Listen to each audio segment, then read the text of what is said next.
Hello, dear students. Myself Joshi Disha, and I warmly welcome you on behalf of Shri Shivsha College of Commerce Management and Computer Education, and it is managed by Jain Citizens Education Society.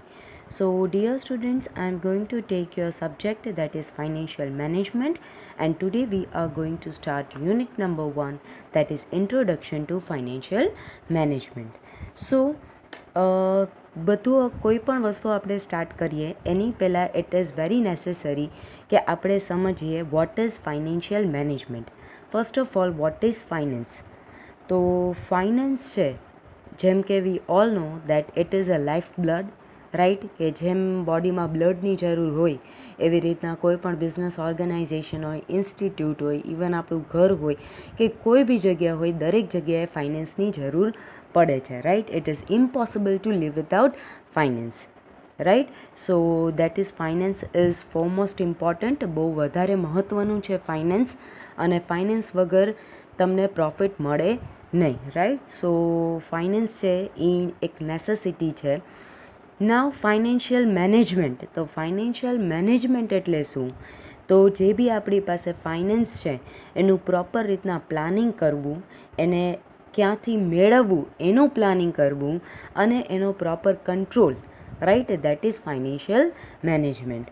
So financial management means planning, acquisition and control of finance. કે આપણી પાસે જેટલું finance છે, ઘણીવાર finance આપણી પાસે ઘણું હોય પણ જો એનું આપણે સરખું મેનેજમેન્ટ ન કરીએ તો એના કારણે બી ઘણી ઓર્ગેનાઇઝેશનને વાઇન્ડ અપ કરવું પડ્યું છે, રાઈટ? અને શોર્ટેજ હોય ફાઇનાન્સની તો એ તો નુકસાનકારક છે જ, કે કોઈ પણ વસ્તુ તમે સ્મૂધલી રન ન કરી શકો જો તમારી પાસે ફાઇનાન્સની અવેબિલિટી ન હોય તો, right? So finance is very important for the, especially for the organization.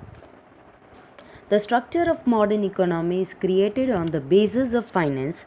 The center of all our activities is finance. કે આપણી મોડર્ન ઇકોનોમીનું સ્ટ્રક્ચર જ છે, એનો જ પાયો છે ફાઇનાન્સ, કે બેઝ છે. તમારે રો મટીરિયલ લાવવા હોય, પ્રોડક્શન પ્રોસેસ માટે મશીન્સ લાવવા હોય, રાઈટ? એનું રો મટીરિયલનું મેન્યુફેક્ચરિંગ આપણે કરીએ, it turns into finish good. આ બધી જ વસ્તુ માટે તમારે બેઝિક રિક્વાયરમેન્ટ જે છે એ છે ફાઇનાન્સ, રાઈટ? તો દરેક એક્ટિવિટીનું સેન્ટર છે એ ફાઇનાન્સ છે. કન્ટ્રીબ્યુશન છે ફાઇનાન્સનું એ બહુ નોટવર્ધી છે દરેક સેક્ટરમાં. એ પછી ઇન્ડસ્ટ્રી હોય, બિઝનેસ હોય, પ્રોફેશન હોય, એમ્પ્લોયમેન્ટ હોય, કાંઈ બી હોય, બરાબર? Therefore it is known as the artery or the lubricating oil for the industries and all economic activities. કે એના કારણે એને એક લુબ્રિકેટિંગ ઓઇલ કીધું છે કે જેનાથી તમે મશીનરી સ્મૂધલી રન કરી શકો. જો ફાઇનાન્સ હોય તો તમે મશીનરી તમારી સ્મૂધલી રન કરી શકો, રાઈટ? જેમ મેં હમણાં કીધું એમ કે ફાઇનાન્સ છે એ કોન્સ્ટન્ટલી રિક્વાયર્ડ છે, ડે 1થી રિક્વાયર્ડ છે. પછી તમારે રો મટીરિયલ પરચેસ કરવા હોય, પ્રોડક્શન પ્રોસેસ કન્ટિન્યુ કરવી હોય, વેજીસ સેલરી પે કરવા હોય, રાઈટ? કે પછી તમારે કોઈ પરમનન્ટ એસેટ પરચેસ કરવી હોય for continuing your own business. કોઈ પણ વસ્તુ હોય, નાની હોય કે મોટી હોય, દરેક વસ્તુમાં ફાઇનાન્સની રિક્વાયરમેન્ટ છે. સો that's why in modern times a person considering the business without finance can be a foolish person. Finance વગર જો તમે બિઝનેસ ઇમેજિન કરતા હોય તો એ એક ફુલિશ થોટ છે, બરાબર? ક્યારેય કોઈ પણ બિઝનેસ ફાઇનાન્સ વગર, કેપિટલ વગર કન્સિડર થતું નથી, right? Finance is required at each and every step. દરેક સ્ટેપે તમને ફાઇનાન્સની જરૂર પડે જ છે, that is for sure, right? So concept of financial management is very extensive, બહુ જ એક્સટેન્સિવ છે એન્ડ એન્કમ્પેસિંગ છે, બરાબર? કારણ કે ફાઇનાન્શિયલ મેનેજમેન્ટમાં ડિસિઝન્સ ઇન્ક્લુડ થાય છે regarding financial planning and financial policy. કે કેવી રીતના આપણી પાસે આટલું ફાઇનાન્સ છે તો હવે આપણે એને કેવી રીતના, ક્યારે, કેટલો ખર્ચ કરશું, રાઈટ? એન્ડ ફાઇનાન્શિયલ પોલિસી, કે કઈ કઈ વસ્તુમાં આપણે ઇન્વેસ્ટ કરશું, કેટલા રેટે કરશું, right? So and so complete responsibility of fulfilling all the tasks of financial functions lies with the financial management, બરાબર? કે કોઈ પણ ટાસ્ક હોય ફાઇનાન્શિયલ ફંક્શન રિલેટેડ, બરાબર. તો એ બધું જ ફાઇનાન્શિયલ મેનેજમેન્ટમાં આવે છે and it falls under the purview of financial management. તો ફાઇનાન્સ લગતી કોઈ પણ વાત હોય કે એને ક્યાંથી લાવવું, કેવી રીતના કંટ્રોલ કરવું, કેવી રીતના પ્લાન કરવું, બધી જ વસ્તુ છે totally it comes under financial management, right. So that was the introduction of financial management. Now meaning, definition and evolution of financial management. તો ફાઇનાન્શિયલ મેનેજમેન્ટ એટલે ફાઇનાન્સને ઓબ્ટેન કરવું, ફાઇનાન્સને મેળવવું at proper time and in proper proportion for any business and industry and make its effective use. Proper ટાઈમે મેળવવું બહુ મહત્ત્વનું છે. વન્સ એકવાર ઓપોર્ચ્યુનિટી મળી ત્યારે આપણને રૂપિયાની જરૂર પડી અને એ ટાઈમે જો ન મળ્યા ને પછી આપણને મળ્યા તો એનો કોઈ અર્થ રહેતો નથી, રાઈટ. ઓપોર્ચ્યુનિટી એટલે તક. તો પ્રોપર ટાઈમે ફાઇનાન્સ મળવું બહુ જરૂરી છે. પ્રોપર પ્રપોર્શનમાં વધારે પડતું મળી જાય, રાઈટ, તો એની નેસેસિટી નથી એટલા બધાની, તો શું થાય કે કેપિટલ ત્યાં આપણું બ્લોક થઈ જાય, તો એ બી ખોટું છે. અને ઓછું મળે તો આપણે જ્યાં જેટલું ઇન્વેસ્ટ કરવાનું હતું એટલું આપણે ન કરી શકીએ, એટલે એના પ્રમાણે આપણને રિટર્ન ના મળે, તો એ બી આપણા માટે નુકસાનકારક છે. તો બંને વસ્તુમાં આપણને નુકસાનકારક છે, એટલા માટે કીધું છે કે પ્રોપર પ્રપોર્શનમાં મળવું બહુ વધારે જરૂરી છે. Obtaining finance and its use both have very significant place in financial management. કેવી રીતના એને આપણે લાવશું અને કેવી રીતના એનો આપણે ઉપયોગ કરશું, આ બે બહુ મહત્ત્વની વસ્તુ છે ફાઇનાન્શિયલ મેનેજમેન્ટમાં, રાઈટ. સો કોઈ પણ ફિલ્ડ હોય કે ઇન્ડસ્ટ્રી, બિઝનેસ, પછી મેન્યુફેક્ચરિંગ ફિલ્ડ હોય, સેલ્સ હોય, ફાઇનાન્શિયલ મેનેજમેન્ટ દરેક જગ્યાએ છે.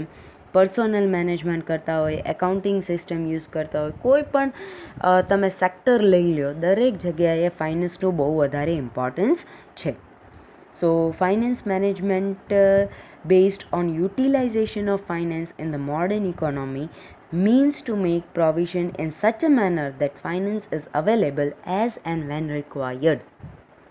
તો મોડર્ન ઇકોનોમીમાં ફાઇનાન્શિયલ મેનેજમેન્ટ એટલે શું કે યુટિલાઇઝેશન ઓફ ફાઇનાન્સ. યુટિલાઇઝેશન એટલે એનો પ્રોપર ઉપયોગ થવો, યુઝ થવો, બરાબર. પ્રોપર યુઝ થવો, જેટલું જ્યારે રિક્વાયર્ડ હોય એટલું જ વાપરવું. વધારે પડતું વાપરી દઈ તોય નુકસાન છે અને જરૂરત કરતાં ઓછું વાપરીએ તો બી નુકસાન છે. એટલે પ્રોપર યુટિલાઇઝેશન કરવું કે જેટલું આપણે વાપરીએ છીએ એ એવી રીતના આપણે યુઝ કરીએ કે એનું આપણને મેક્સિમમ રિટર્ન મળે, right.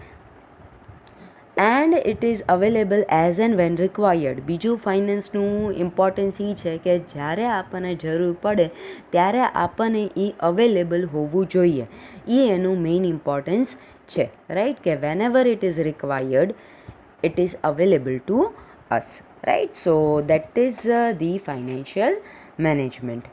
Now the topic that we are going to study is financial decisions. So financial decisions are generally classified into three classes. ત્રણ ક્લાસીસમાં ડિવાઇડેડ છે: ઇન્વેસ્ટમેન્ટ ડિસિઝન, ફાઇનાન્શિયલ ડિસિઝન અને ડિવિડન્ડ ડિસિઝન. તો let us study it one by one. પહેલું છે investment decision. Investment decision છે એ connected છે with investment of funds.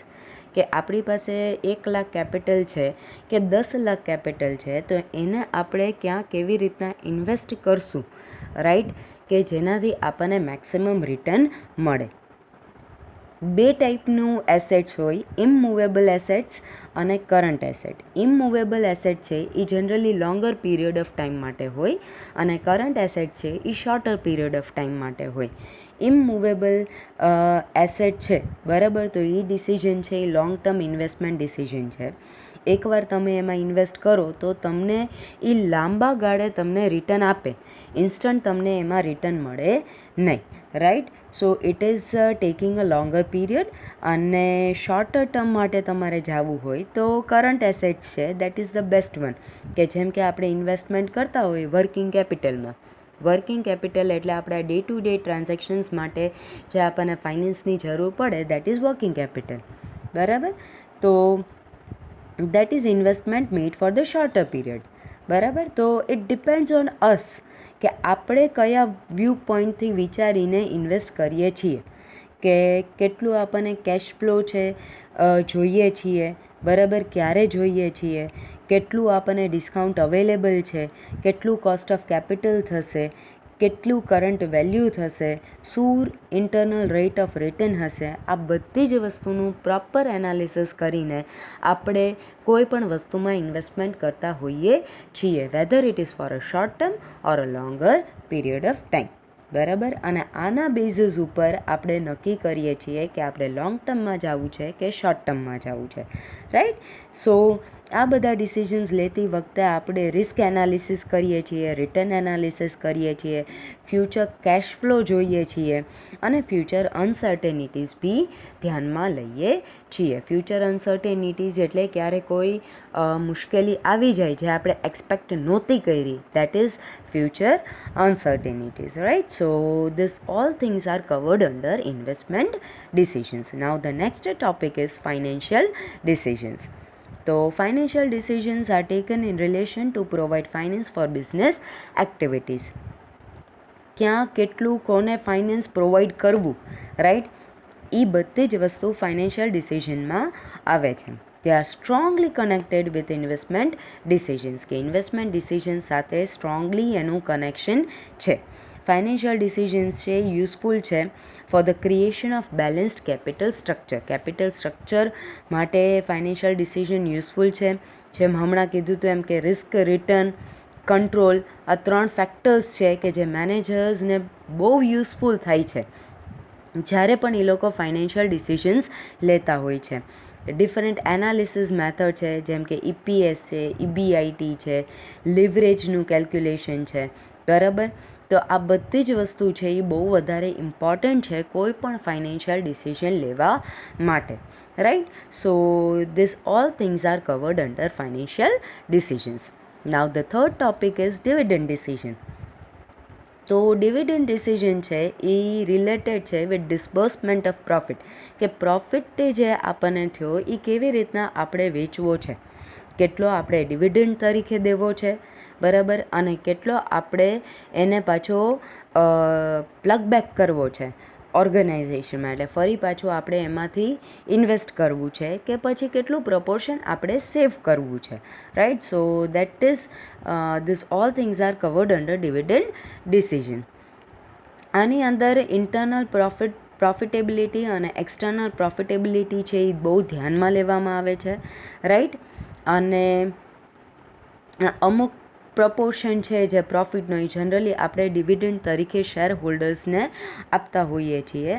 And there is no problem, but it is related with internal financial resources. Dividend કેટલા પ્રપોર્શનમાં આપવું એ બી બહુ વધારે ઇમ્પોર્ટન્ટ છે, કે ઘણીવાર એવું થાય કે વધારે ડિવિડન્ડ આપી દઈએ તો જેટલો આપણે પોર્શન સેવિંગમાં રાખવાનો હતો એ આપણે ન રાખીએ તો આગળ જતાં કોઈ ઓપોર્ચ્યુનિટી આવી તો એ કદાચ આપણે મિસ કરી શકીએ, રાઈટ. અને ઘણીવાર ઓછું ડિવિડન્ડ આપવાથી શેર હોલ્ડર્સ નારાજ થઈ જતા હોય છે, રાઈટ, અને જેના કારણે ઓર્ગેનાઇઝેશનની ઇમેજ છે એ ડિસ્ટર્બડ થતી હોય છે. So this are the reasons, right, કે ડિવિડન્ડ ડિસિઝન છે એ બી બહુ વધારે ઇમ્પોર્ટન્ટ છે. So this all things are covered under dividend decisions. Now the next topic is objective of financial management. તો કોઈ પણ ફાઇનાન્શિયલ એક્ટિવિટીનો ઓબ્જેક્ટિવ હોય રિટર્ન્સ, રાઈટ, કે જેમ બને એમ આપણે જેટલું ઇન્વેસ્ટ કરતા હોય એનું મેક્સિમમ રિટર્ન આપણને મળે, ઓબ્વિયસલી આપણે એ જ ઈચ્છતા હોઈએ. તો બિઝનેસ યુનિટ છે એને બી મેક્સિમમ પ્રોફિટ જોતું હોય, રાઈટ. અને આ વસ્તુ કેવી રીતના આપણને મળે, તો ઇફેક્ટિવ ફાઇનાન્શિયલ મેનેજમેન્ટ હોય તો એ વસ્તુ આપણને મળે. અને ઘણી મોડર્ન જાયન્ટ કોર્પોરેટ છે એ પોતાની responsibility towards equity share holders બી નિભાવતી હોય છે, કેવી રીતના? બાય પ્રોવાઇડિંગ મેક્સિમમ ડિવિડન્ડ્સ, બરાબર. અને અમુક પોર્શન એ લોકો, જેમ હમણાં જ આપણે ટોપિક આવ્યો હતો કે પ્લગ બેક કરતું હોય, અમુક પોર્શન સેવ કરતું હોય ને રેસ્ટ ઓફ ધ પોર્શન છે એ ડિવિડન્ડ તરીકે શેર હોલ્ડર્સને પ્રોવાઈડ કરતા હોય. તો દરેક ઓર્ગેનાઇઝેશનની રિસ્પોન્સિબિલિટી છે કે એ સોશિયલ રિસ્પોન્સિબિલિટી બી ફૂલફિલ કરે અને શેર હોલ્ડર્સ પ્રત્યેની બી એમની રિસ્પોન્સિબિલિટી ફૂલફિલ કરે, અને પ્રોફિટ છે એ બી એમનો એકચ્યુઅલ મોટિવ છે, રાઈટ. સો જનરલી 3 ડિસિઝન્સ એ લોકો લેતા હોય છે કે કેટલું અને ક્યાં ઇન્વેસ્ટ કરવું, then how much dividend to be dispersed, right, કે કેટલું ડિવિડન્ડ પ્રોવાઈડ કરવું, how much finance to be raised and from where, કે કેટલું પ્રપોર્શનમાં ફાઇનાન્સ મેળવવું છે અને ક્યાંથી મેળવવું છે, રાઈટ. સો આ 3 ડિસિઝન્સ છે જે જનરલી બહુ ઇમ્પોર્ટન્ટ છે. અને units nowadays units hold the objective of maximum economic welfare of the owner, કે ઓબ્વિયસલી ઓનરનું મેક્સિમાઇઝેશન થાય, right, that is profit maximization, એ બી બહુ ઇમ્પોર્ટન્ટ છે. અને શેર હોલ્ડર્સને આપણે સપોર્ટ કરીએ, એમનું ઇકોનોમિક વેલફેર કરીએ, એ બી બહુ ઇમ્પોર્ટન્ટ છે. That is asset maximization means wealth maximization. તો જનરલી 2 ઓબ્જેક્ટિવ્સ છે ફાઇનાન્શિયલ મેનેજમેન્ટના, that is profit maximization and wealth maximization. તો first of all profit maximization. તો જનરલી ફર્મ એવા ડિસિઝન્સ લેવા જોઈએ, ફાઇનાન્શિયલ ડિસિઝન્સ, કે જેનાથી મેક્સિમમ પ્રોફિટ મળે, બરાબર. ટાસ્ક અને પ્લાન એવી રીતના કરવાનું કે જેનાથી ઓપ્ટિમલ પ્રોફિટ મળે, રાઈટ. અને એવા પ્લાન્સ જ જનરલી એક્સેપ્ટ થતા હોય છે કે જેમાં મેક્સિમમ પ્રોફિટ મળે. And if the company achieves maximum profit, બરાબર, then it can also achieve the objective of maximization of earning per share, કે જો કંપનીને મેક્સિમમ પ્રોફિટ મળે તો એનું ઓબ્જેક્ટિવ છે અર્નિંગ પર શેર મેક્સિમાઇઝ કરવાનું, એ બી ફૂલફિલ થાય છે, બરાબર. તો પ્રોફિટ મેક્સિમાઇઝેશન તો નેચરલ ઓબ્જેક્ટિવ છે, બરાબર, કારણ કે એ એક ફાઇનાન્શિયલ એક્ટિવિટી છે. જો પ્રોફિટ જ મેક્સિમાઇઝ નહીં થાય તો તમારો બિઝનેસ છે એ રન જ થઈ શકે નહીં, right. So the standard of its efficiency itself is profit. તો પ્રોફિટ છે એ બહુ વધારે જરૂરી છે, બરાબર. અને the usefulness of business can be evaluated through the parameter of profit, કે કેટલું બિઝનેસ આગળ વધશે, કે કેટલું યુઝફુલ છે, એ પ્રોફિટ ઉપર જ ખબર પડે. તો પ્રોફિટનું મેક્સિમાઇઝેશન એ કંઈ ખોટી વસ્તુ નથી, ઇટ ઇઝ ફેર, કે તમે આટલી બધી મહેનત કરતા હોય, આટલો બિઝનેસ ચલાવતા હોય, તો પ્રોફિટ છે ઇઝ મસ્ટ, એમાં કંઈ ખોટું નથી. અને પ્રોફિટ મેક્સિમાઇઝેશનથી જ તમે સોશિયલ અને ઇકોનોમિક રિસ્પોન્સિબિલિટી ફૂલફિલ કરી શકો. જો તમારી પાસે પ્રોફિટ જ નથી, તમારી ઓર્ગેનાઇઝેશનને પ્રોફિટ જ નથી થતો, તો તમે સોશિયલ અને ઇકોનોમિક રિસ્પોન્સિબિલિટી ફૂલફિલ કરવા માટે પૈસા ક્યાંથી લાવશો? તો એ વસ્તુ તમે કરી જ શકશો નહીં. તો પ્રોફિટેબિલિટી છે એ બહુ જ જરૂરી છે કોમ્પિટિટિવ એટમોસ્ફિયર માટે બી, કે જો તમારી ઓર્ગેનાઇઝેશનને પ્રોફિટ ન થાય તો તમે એ કોમ્પિટિશનમાં ટકી શકવાના નથી. તો પ્રોફિટેબિલિટી છે એ તો બહુ વધારે જરૂરી છે જ, ફોર શ્યોર, રાઈટ. સો ટૂંકમાં મેક્સિમાઇઝેશન કરવું પ્રોફિટનું એ કોઈ ખોટી વસ્તુ નથી.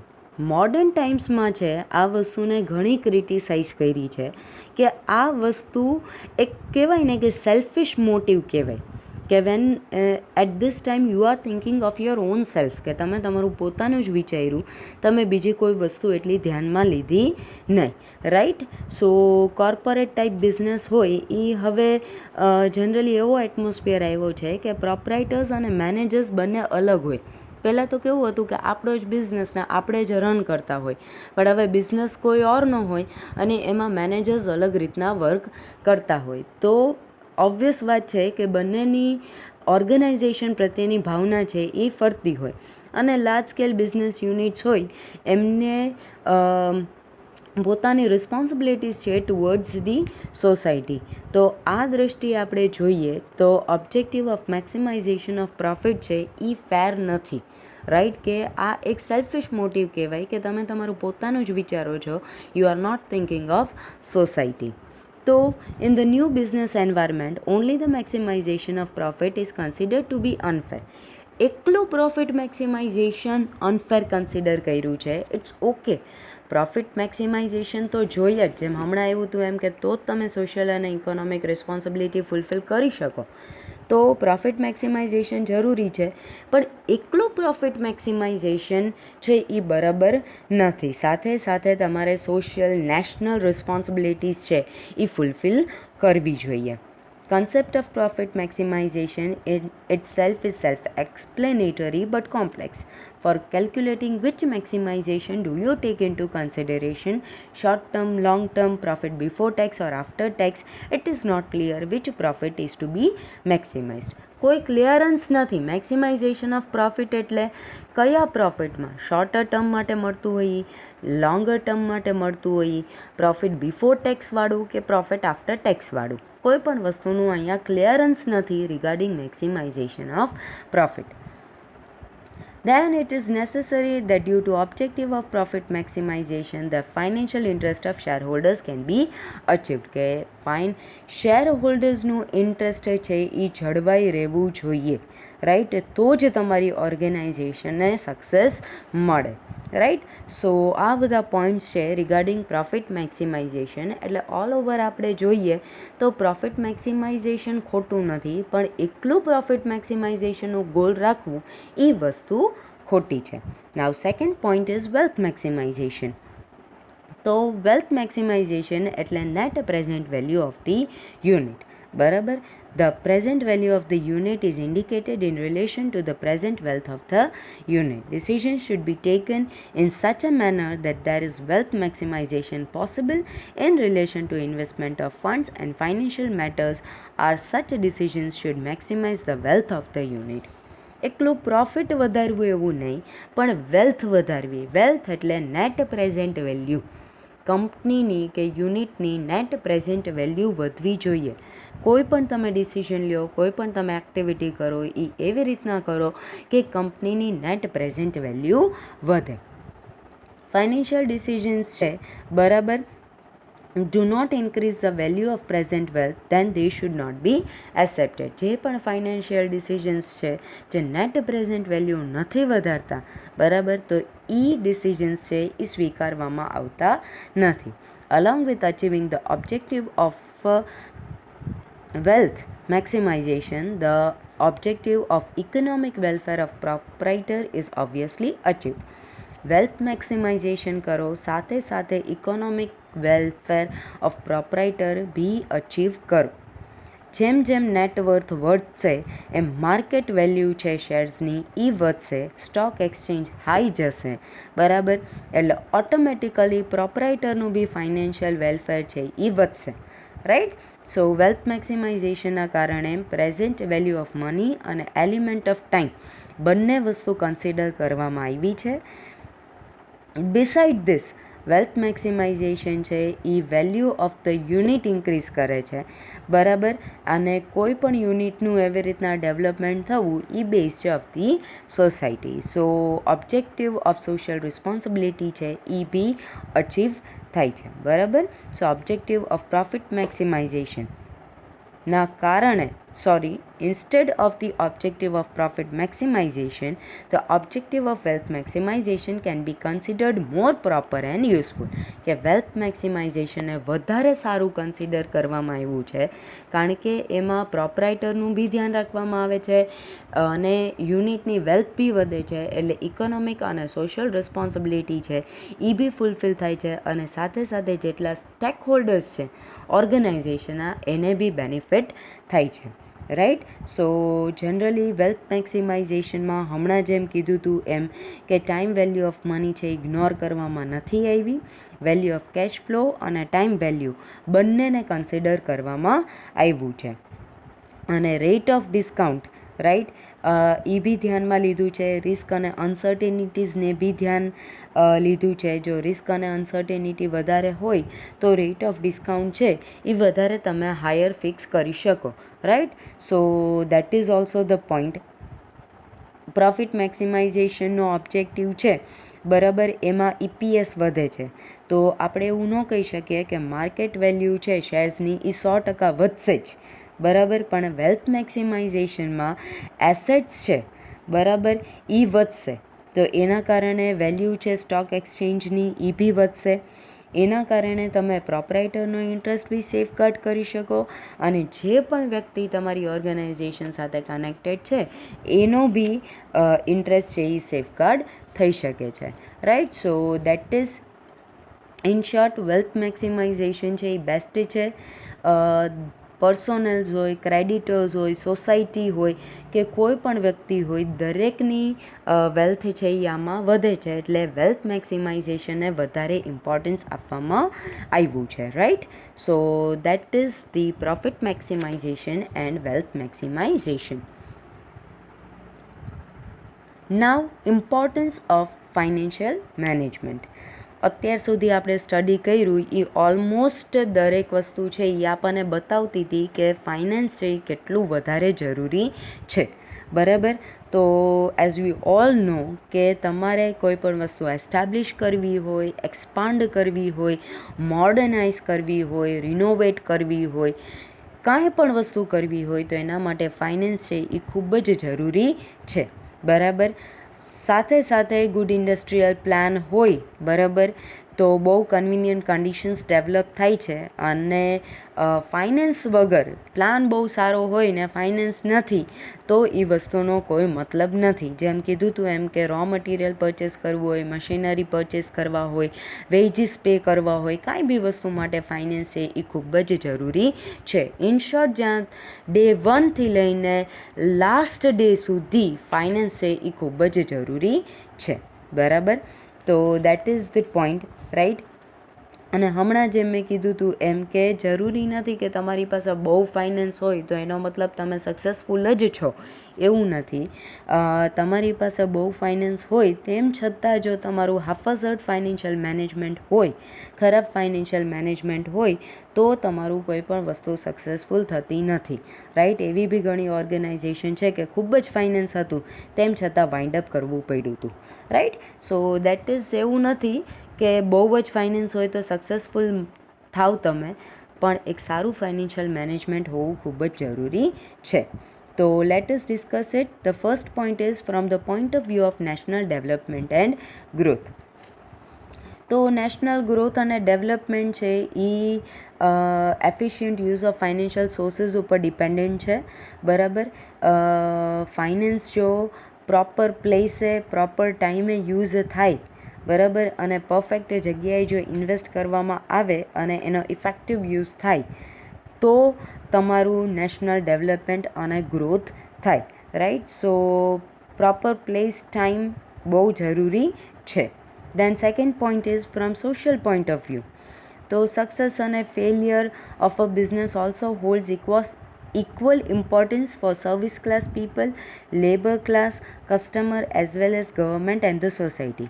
કોઈ પણ ઇન્ડસ્ટ્રી જો ઇનએફિશિયન્ટ અને ઇમ્પ્રોપર ફાઇનાન્શિયલ મેનેજમેન્ટ કરે, બરાબર, તો આ બધી જ વ્યક્તિઓને નુકસાન થાય, બરાબર. ઇન્વેસ્ટરને એનું સેવિંગ હતું એ ફેલ જાય, એમ્પ્લોઈઝ છે એમની જોબ જાય, ગવર્મેન્ટને પ્રોપર ટેક્સીસ ન મળે અને કન્ટ્રીને પ્રોડક્શન ન મળે, રાઈટ. તો આ બધા લોસીસનું બર્ડન છે એ એક જ વસ્તુ ઉપર જાય છે, that is lack of proper financial management. તો આ વ્યૂ પોઈન્ટથી ફાઇનાન્શિયલ મેનેજમેન્ટનું બહુ વધારે ઇમ્પોર્ટન્સ છે. Now from the point of view of proprietor, કે પ્રોપરાઇટર છે, રાઈટ, એ સબસ્ટેન્શિયલ મની અર્ન કરે છે અને સક્સેસફુલ ફાઇનાન્શિયલ મેનેજમેન્ટ હોય તો જ સબસ્ટેન્શિયલ મની તમે અર્ન કરી શકો, રાઈટ. તો such earning is sufficient only then they can provide fair returns to the investors and can satisfy the labor by providing proper wage standards and facilities. જો organisation પાસે proper રૂપિયો હોય તો એ લોકો સારો પગાર આપી શકે, સારી ફેસિલિટીઝ આપી શકે, રાઈટ. અનલેસ અનટિલ એ લોકો એ વસ્તુ કરી શકે નહીં, રાઈટ. સો આના કારણે ફાઇનાન્શિયલ મેનેજમેન્ટ જો સારું હોય તો પ્રેસ્ટીજ ઓફ પ્રોપરાઇટર્સ છે એ વધે, right. So proper financial management હોય તો ઓબ્વિયસલી ઓર્ગેનાઇઝેશન છે એ પ્રોસ્પરસ અને સાઉન્ડ બને, સારું ડિવિડન્ડ શેર હોલ્ડર્સને પ્રોવાઈડ કરી શકે. સો આ બધા પોઈન્ટ્સ ઉપરથી આપણે સમજી શકીએ કે there is a greater importance of financial management, right. So finance is really very important. So that's it. Thank you, dear students.